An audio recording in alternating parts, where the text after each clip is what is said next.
লাল মাকড়ের যন্ত্রণায় সব ডালপালাগুলি কেটে ফেলেছিলাম, কিছুই রেখেছিলাম না, শুধু এইরকম খাড়া করে গাছগুলি রেখেছিলাম। তাতে থেকে মাশাআল্লাহ আবারও সুন্দর হয়ে কিন্তু ডালপালা বের হচ্ছে। আর এখন কিন্তু মাকড় নাই, যদিও হয় বা তো স্প্রে করে দিলে অল্পতেই চলে যাবে, কিন্তু আমি অনেক চেক করে দেখেছি, এখন পর্যন্ত কোনো মাকড় দেখিনি।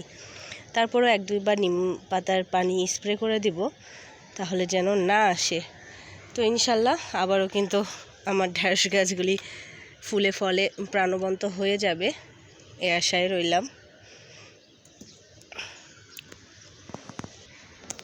আজকে কলমি শাক নিয়ে যাব, পুঁই শাকও রেডি হয়েছে, খাওয়া হবে।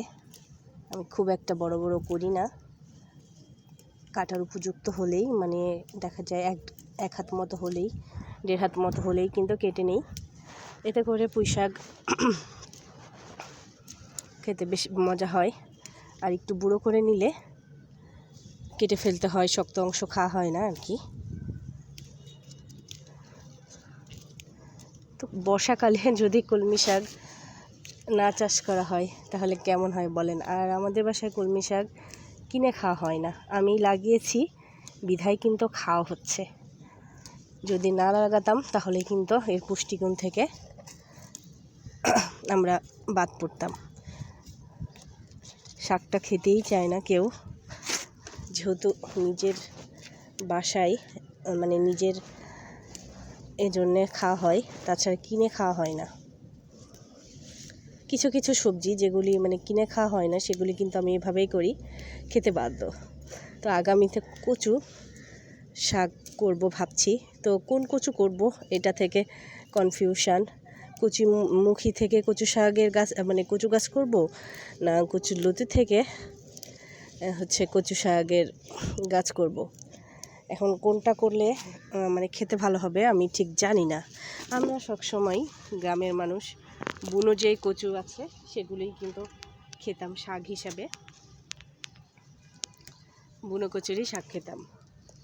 শাক বলতে পাতাটাই খেতাম। আর ঢাকায় দেখি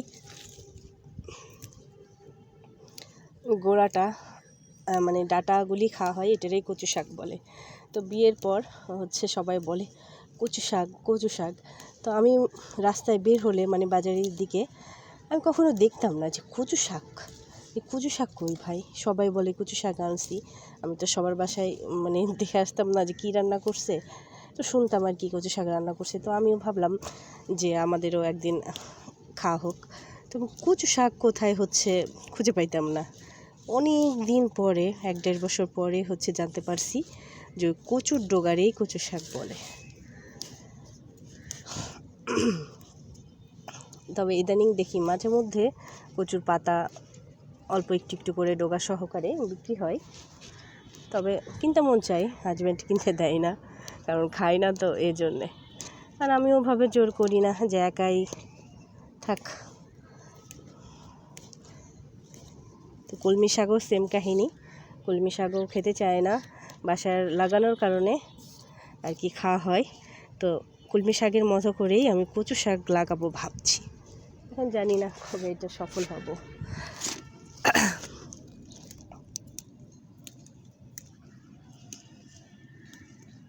আপনারা একটু সাজেস্ট করবেন, যে যারা এই ভিডিওটি দেখবেন তারা জানিয়েন তো আপুরা, যে কোন কচু থেকে কচু শাক খেতে বেশি ভালো লাগে। তাহলে কিন্তু আমি সেটাই করার চেষ্টা করব। অল্প করেই করব, খুব বেশি করব না। তবে সাজেস্ট করবেন কোনটা ভালো।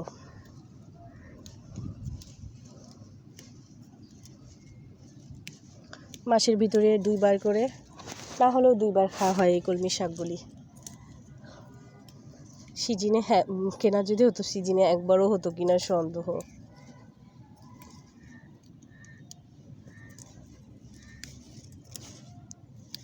আর এখানে শুধু যে একটু হলুদ পাতা টাতা থাকে এগুলিই ফেলবো, আর কোনো ডোকা ফেলার কোনো প্রয়োজন নাই, কারণ দেখতেই পাচ্ছেন কি সুন্দর মতো ভেঙে যাচ্ছে।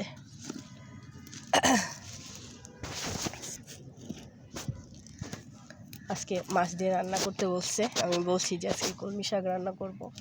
তো মাছ দিয়ে করতে বলছে, ফার্স্ট টাইম এটাও ট্রাই করব, মাছ দিয়ে কলমি শাক।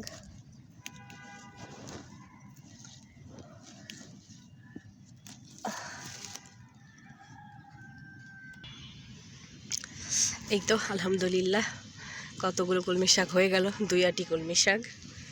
বাজারে কিনতে গেলে হয়তো বা 20 থেকে 30 টাকায় পেয়ে যেতাম, কিন্তু নিজের গাছের শাক বলে কথা।